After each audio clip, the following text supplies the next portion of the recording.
She waited until the last sound of the front door clicked shut, until her parents' footsteps faded down the driveway, and then she turned toward me. Not hurriedly, not carelessly, almost like she had rehearsed the silence that would follow. And when her eyes finally found mine, the air in the room shifted, sharp and heavy, as if it knew something I didn't. Her name was Claire. Mid-40s, dark hair pulled back in a way that always seemed too casual for how carefully it was done. My name doesn't matter yet, not compared to how she looked at me that night. I was 22, still figuring out who I was, yet I'd never felt more like a boy and a man at the same time than when she walked toward me across that dim living room. I shouldn't have been there. I'd told myself that 10 times already. I was supposed to help carry boxes, to fix the lamp her father couldn't reach, maybe eat dinner if they insisted. But they had left, her parents, leaving just me and her in that too-quiet house. And somehow, she hadn't asked me to leave. The room smelled faintly of dust and lavender polish, the kind that clings to old wood. A clock ticked on the wall, too loud for its size. My throat felt dry, so I pressed the glass of water against my lip even though I wasn't thirsty. Claire stood near the window, her fingers touching the edge of the curtain, and for a long moment she said nothing. "You're quiet tonight," I finally said. My voice came out lower than I intended, almost careful. Her lips curved, but not in amusement. "Am I?" "You usually," I stopped, realizing I didn't know how to finish. "Usually what?" "Tease me, fill the room with her voice, pretend like I was just another kid running errands?" Instead of helping me out, she let the silence stretch, her gaze holding mine until I shifted on the couch. She stepped closer then, slow enough to make me aware of every inch closing between us. My hands pressed against my knees to keep them steady. "I was waiting," she said at last. "For what?" She tilted her head, studying me as though the answer were obvious, though she wasn't ready to hand it over. My chest tightened in that strange way it does when you know something is about to change but you can't name what it is. I noticed her fingers tremble as she tucked a strand of hair behind her ear. Not nerves exactly, more like restraint. That small detail made my pulse hammer, because if she wasn't completely calm, then maybe I wasn't the only one standing too close to something dangerous. I tried to speak, but all that came out was, "Claire." The sound of her name from my mouth startled me, like I'd broken a rule without knowing it. She didn't flinch, though. If anything, her eyes softened, almost as if she'd been waiting for me to cross that invisible line. The house was too still now. The walls, the clock, the air between us, they all seemed to lean in, listening. And then she did it. She looked me directly in the eye, not glancing away, not pretending. Her voice was steady, but low enough to force me to lean in to catch it. "I was waiting until they left," she whispered. "Because I needed to say this to you." Her words stopped there. Nothing more. Just that dangerous beginning, hanging in the quiet like a match about to strike. And before I could ask what, before I could even breathe, the sharp buzz of her phone lit up on the coffee table, vibrating against the wood, breaking the moment in two. She didn't look away from me. Not once. The phone buzzed again, rattling against the wood. She reached for it slowly, not breaking eye contact until the last second. Her thumb hovered over the screen, then she flipped it face down without answering. I swallowed, trying to steady myself. My pulse hadn't slowed since she said those words, and the silence after them seemed to demand something from me I didn't know how to give. "You should probably get that," I muttered, though my voice cracked, betraying the fact that I didn't want her to. She sat down across from me instead, smoothing her skirt with a distracted hand. The space between us wasn't far, but it felt measured, deliberate. "Ignore it," she said, quieter this time. "It's never urgent." I studied her. Claire always carried herself with this careful poise, like she'd already decided what version of herself to show. But there was something different in her eyes now, something stripped down. Her parents had told me once, half proud, half wistful, that she'd been married young. Too young, her father had muttered when she wasn't in the room. She didn't talk about him, the ex-husband, except for once, in passing. A single mention, he wanted a different life than I did. I'd wanted to ask more, but she never left an opening. I leaned back, my hands pressed into the couch cushions. You make it sound like you've been waiting a long time. Her laugh was sharp but brief. Maybe I have. Then softer, or maybe I've just gotten good at pretending not to. The words lingered. I wanted to ask who she had pretended for, her parents? Her neighbors? Herself? But the truth was, I was afraid of the answer. Instead, I offered too much of myself, as I always did around her. I've never been good at that. Pretending. She tilted her head. I've noticed. It stung a little, the way she said it. Like she'd seen through me from the beginning. I wondered what version of me she saw, an eager boy trying too hard, or a man who hadn't yet learned how to hide what he wanted. You're, what, 22, she asked, though she already knew. I nodded. And I stopped. She arched a brow. Go ahead. Say it. I hesitated, heat rising to my face. You're older. That amused her. That's one way of putting it. The age between us pressed in then, heavy and undeniable. I thought about what her parents would say if they came home early, about the sideways glances from neighbors who still thought of me as the kid mowing lawns in the summer. I thought about the way my friends would laugh if I ever admitted it out loud. But sitting there, watching her tuck her leg beneath her, the fabric of her skirt sliding slightly higher, all I could think about was how wrong it felt to want her, and how much worse it felt to pretend I didn't. The clock ticked. She reached for her glass, and her fingers brushed mine on the table between us. Too light to be called an accident, too careful to be casual.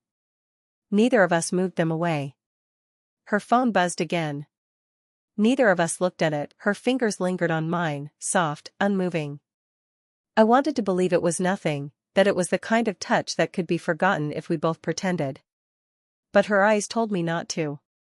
The phone buzzed again, louder this time, vibrating against the table until it nearly tipped.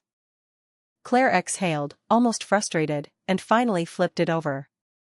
My chest tightened when I saw the name glowing across the screen, Mark. Her ex-husband. I'd only heard his name once before, tossed out like a pebble into a conversation she didn't want to stay in.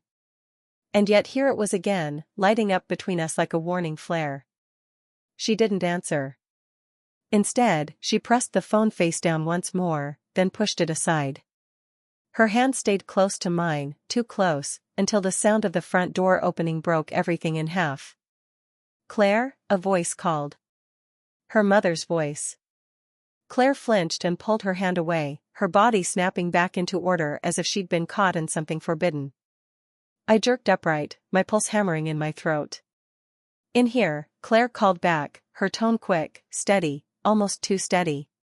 Her mother entered with a shopping bag dangling from her wrist, eyebrows lifting when she saw us. I shifted on the couch, trying to look casual, but the silence was too stiff, too guilty. I thought you were helping with the lamp, her mother said, her eyes flicking between us. I said too quickly. I did. Claire stood, smoothing her hair with restless hands. He was keeping me company. While you were out. Her mother's gaze lingered on me a second too long before she nodded and disappeared into the kitchen. But the damage was done. The air had changed. Claire and I both knew it. I rose, my chest tight. I should go. She looked at me then, something raw flickering in her eyes. You don't have to. Don't I? The words slipped out before I could catch them. Because if she looked at me for one more second, stop, she cut in, her voice sharp. But her hand trembled at her side. I didn't move. Neither did she. The sound of her mother in the kitchen, the rustle of a bag, the opening of a cabinet, pressed against us like a wall we couldn't climb. And yet Claire stepped closer. Not enough for her mother to notice if she walked back in, but enough that I could smell the faint trace of her perfume, warm and familiar. You make this harder than it should be, she whispered, her voice breaking just slightly at the edge. I wanted to laugh, but the ache in my chest made it impossible. I don't even know what this is. Her eyes searched mine like she wanted to answer, but couldn't. And in the silence, her hand brushed my sleeve, so quick it could have been nothing. So real it felt like everything. Her mother's footsteps returned, closer now. Claire stepped back, her expression smoothing into something ordinary, practiced. But the ghost of her touch burned against my arm long after she looked away. I couldn't get her touch out of my head. Even after I left that night, even after walking home under the weight of my own thoughts, it stayed with me, her hand brushing my sleeve, her voice breaking when she told me I made it harder. For days, I told myself to pull back. To stop showing up, to stop circling her life like I had no other place to go. But when she called, casually, as if she didn't know what she was doing, I answered. Every time. This time, it was evening. The house was quieter than usual. Her parents had gone to bed early, the hallway dim, the kitchen light casting a warm glow across the counter where she leaned with a glass of wine in her hand. You shouldn't keep coming here, she said, though her voice was soft. I leaned against the opposite counter, my arms folded to keep them steady. Then why do you keep asking me to? Her eyes flicked up, sharp, but she didn't answer. Instead, she sipped her wine, slow, deliberate. The silence pressed heavy between us, full of words neither of us wanted to say first. My throat tightened. Is it him? Her brow furrowed. Who? Mark. He keeps calling, doesn't he? Her jaw tensed. She set the glass down a little too firmly. That's none of your concern. It feels like it is, I shot back, surprising even myself. My voice was low, rough, like something I'd been holding and had finally clawed its way out. Her expression faltered, not anger, not quite. Something closer to fear. You don't know what you're asking. Then tell me, I said, stepping closer without thinking. Because I can't keep pretending this doesn't mean something. Her lips parted, but no sound came. She turned away, pressing her palm flat against the counter as if bracing herself. I swallowed hard, heat rising in my chest. You look at me like you're trying not to. You touch me like you regret it the second it happens. But then you don't stop. Tell me I'm wrong. Just, tell me. The words hung there, heavy and raw. She closed her eyes, her shoulders trembling just enough to betray her calm. When she finally spoke, her voice was so quiet I almost didn't hear it. You're not wrong. The room tilted. My breath caught, sharp and unsteady. She turned then, meeting my eyes. And for the first time, she didn't hide. The weight of everything she'd held back was there, the years, the regrets, the danger of wanting me when she shouldn't. I stepped closer, close enough that the air between us tightened, that her perfume filled my head, that if either of us leaned just a little more, a sound cut through the moment. A door upstairs creaked open, footsteps on the floorboards above. She froze. So did I. Her hand gripped the counter, mine curled into fists at my side. Our eyes locked, everything we hadn't said, everything we couldn't take back now, suspended in the breathless silence. And then the footsteps grew louder. Coming closer, the footsteps stopped outside the kitchen door. For a heartbeat, neither of us moved. Claire's eyes widened, her hand clutched the counter, and then the door opened. It wasn't her mother. It was her father. He stood there in the half-dark, his robe pulled tight, his face sharp with suspicion. What are you two doing down here? His voice was calm, too calm, the kind of calm that meant he already had questions lined up. Claire straightened, her expression snapping back into control. We couldn't sleep, she said lightly, reaching for her wine glass as if that explained everything. We were just talking. Her father's gaze flicked to me, lingering, heavy. It felt like he could see through me, through the too close space between us, through the words unsaid. Talking, he repeated. I forced myself to nod. Yeah. Just talking. My throat burned with how flat it sounded. He studied me for another long second before leaving, but not without a warning glance at his daughter that made her flinch, barely. When the door shut again, the silence was worse than before. Claire set her glass down hard enough that it clinked. This was a mistake. Her words cut through me, sharp and final. Is that really what you think? She shook her head, her hands running through her hair. You don't understand. He doesn't trust easily. He watches. If he thinks, she stopped herself, pressing her lips together. If he thinks what?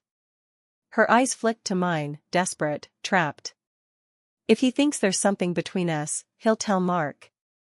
The name dropped between us like a stone. I blinked. Why would he tell your ex-husband anything? She looked away, her silence answering for her. I stepped closer, my voice raw. Claire. Why? She finally turned back, her face tight, the truth trembling in her throat. Because Mark isn't my ex. Not yet. The air slammed out of me. My chest felt like it cracked open.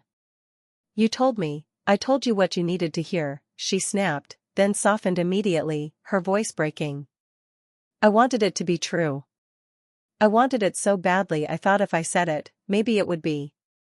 Her words hit harder than if she'd slapped me. My jaw clenched, my fists curled. All the times I thought she was holding back suddenly made sense, not just because of her parents, not just the age, but because she wasn't free. You should have told me, I whispered. Her eyes shone, wet but unfallen. And then what? You would have walked away? You would have stopped coming here?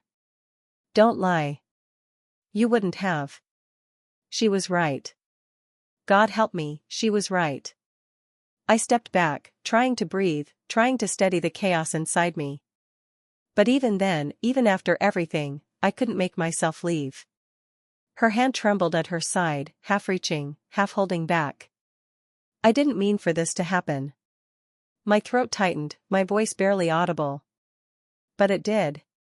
The house was silent again. But now every wall, every shadow, felt like it knew the secret I wasn't supposed to learn. I didn't sleep that night. Not after her confession, not after the way her voice cracked when she admitted Mark was still part of her life. Every time I closed my eyes, I saw her standing there in the kitchen, torn between reaching for me and pushing me away. The next day, I told myself I wouldn't go back. That I'd let the silence grow until it swallowed everything we hadn't said. But by evening, I was on her porch again, my hand hovering over the door like it had a will of its own. She opened it before I could knock. Like she'd been waiting.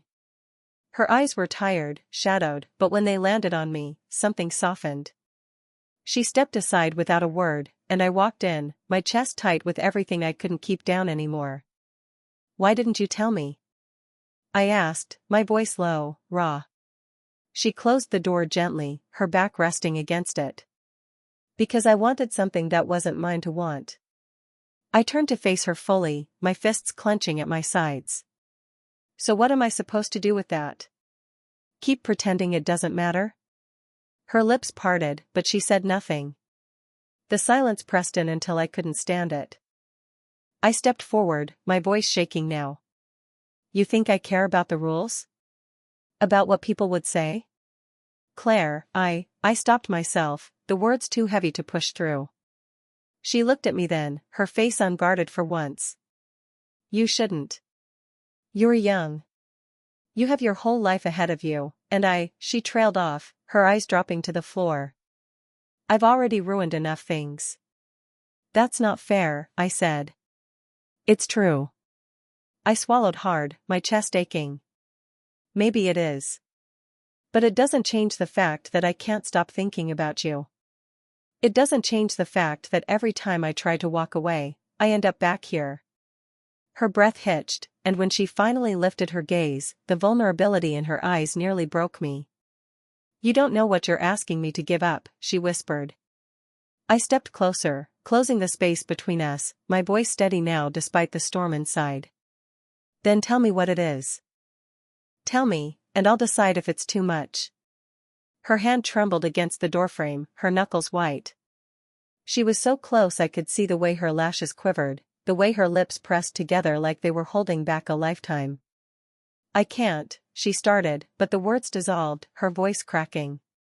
And then, for one suspended moment, she stopped holding back. Her hand lifted, grazing my cheek, the touch so light I almost thought I imagined it. Her eyes searched mine, terrified and desperate, as if asking me to understand. I leaned in, my breath catching, my forehead almost touching hers. And then she whispered, so faint I barely heard it, "If I choose you, there's no going back." The house was silent. My heart pounded. Everything balanced on the edge of her words. Her hand lingered on my cheek, trembling, but she didn't pull it away. Her words, "If I choose you, there's no going back," still hung in the air, daring both of us to either step into it or run. I whispered, "Then don't go back." Her eyes closed, just for a second, like she was bracing herself against something she couldn't stop. And when they opened again, the war inside them had shifted. She kissed me. Not like in the movies, not perfect or choreographed. It was hesitant at first, like she wasn't sure she was allowed. But then something broke, in both of us, and it deepened, pulling years of silence and restraint into one impossible moment. When she finally pulled back, her breath shuddered against mine. This is going to change everything." "Good," I said, my voice steadier than I felt. "I don't want things the same."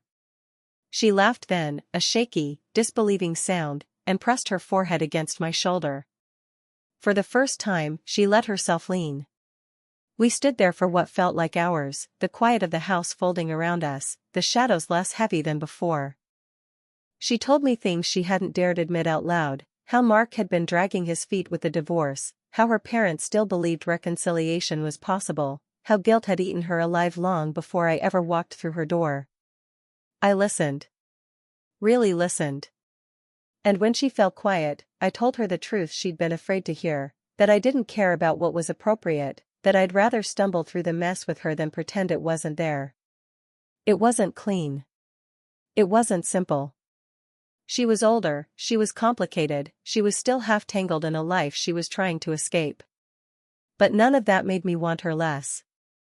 By the time the clock struck midnight, her phone had buzzed 5 times with Mark's name flashing on the screen. She ignored every single one. Finally, she picked it up, stared at it for a long moment, and then set it down face up this time. "I'll call him tomorrow," she whispered. "And I'll tell him it's over. For good." The weight of those words filled the room. For once, she wasn't pretending. I reached for her hand, threading my fingers through hers. "Then tomorrow's a start." She looked at me, really looked at me, and I knew in that instant she'd already chosen. Maybe not loudly, maybe not publicly, but here, in this kitchen, in the quiet, she was mine. The road ahead would be messy. Her parents would fight it, the whispers would follow us, the guilt wouldn't vanish overnight. But none of that mattered, because she wasn't hiding anymore. When I walked out into the night, her hand still warm in mine, I knew it wasn't the end of something forbidden. It was the beginning of something real. And maybe, for the first time, neither of us was pretending. Speech Balloon, did you enjoy the story? Red Heart, what kind of stories would you like to hear next?